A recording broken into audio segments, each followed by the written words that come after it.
RD बातमी.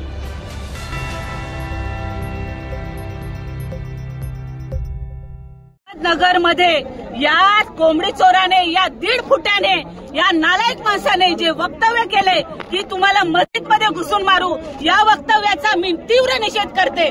माझ्या मुस्लिम भगिनींना, माझ्या मुस्लिम बांधवांना हे वक्तव्य आम्ही बिलकुल सहन करून घेणार नाही. आम्ही हिंदू मुस्लिम सर्व जनता लोकशाहीमध्ये राहतो आणि संविधान हा आमचा ग्रंथ आहे. लोकशाहीमध्ये ही दादागिरी खपवली जाणार नाही. लक्षात ठेव निलेश राणे, तू आम्ही लोक तुला सोडणार नाही. ही धमकी समज नाहीतर काही पण समज. निलेश राणेला राजीनामा देण्यात यावा ही आमची मागणी आहे. त्याला तत्काळ अटक करा. थँक्यू. आरडी बातमी.